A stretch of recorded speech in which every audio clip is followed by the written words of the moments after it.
हमारे इस चैनल मैथिली गंगा को लाल बटन दबाकर सब्सक्राइब करें व घंटी के निशान का बटन दबाएं ताकि सभी नए वीडियो आप तक तुरंत पहुंचे बिल्कुल मुफ्त।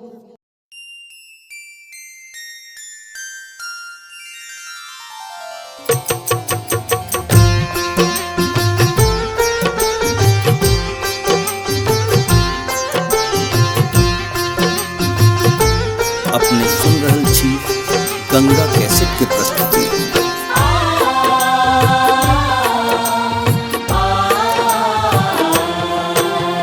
हे छठ परमेश्वरी व्रत आई जग में महान, हम अज्ञानी छी मैया ज्ञान के दिया वरदान।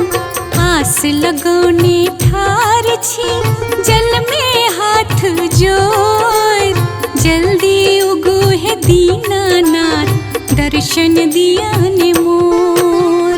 जय छठी मैया मैया जय जय दीनानाथ मैया जय छठी मैया मैया जय जय दीनानाथ। निर्धन हम लाचार बहुत, अहाँ छी धन के कोश। सुखक बरसा क दियने दुखक हर का दोष।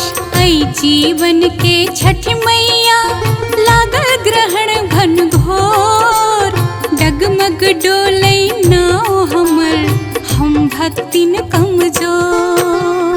जय छठी मैया मैया जय जय दीनानाथ मैया जय छठी मैया मैया जय जय दीनानाथ।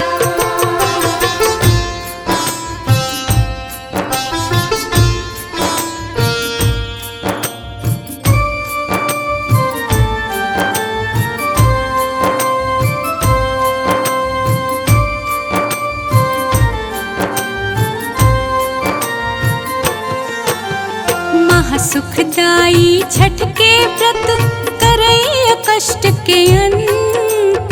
मरुस्थल जाका काया एकरा दिया बसंत।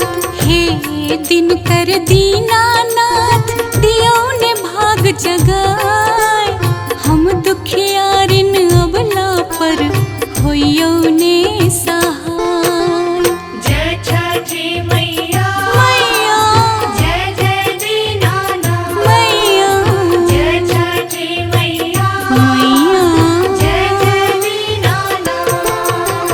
कोढ़िया के काया दिया निर्धन के धन भरपूर। हम बाझिन छी दीनानाथ करू मनोरथ पूर। अहाँक अलौकिक माया सा भागै दुख संताप, छठ के व्रत सा कट जाए जन्म जन्म के पाप। जय छठी मैया मैया जय जय दीनानाथ मैया जय छठी मैया मैया जय जय दीनानाथ।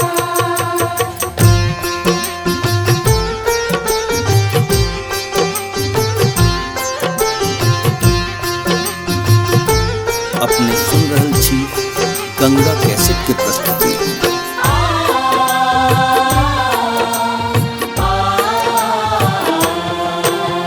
दिव्य रूप भानु बलवाना लागै अग्नि समान। अहाँ के महिमा दीनानाथ जग में बड़ा महान।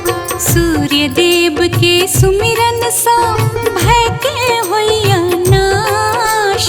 छठ मैया के कृपा सा टूटै जंजालक फांस।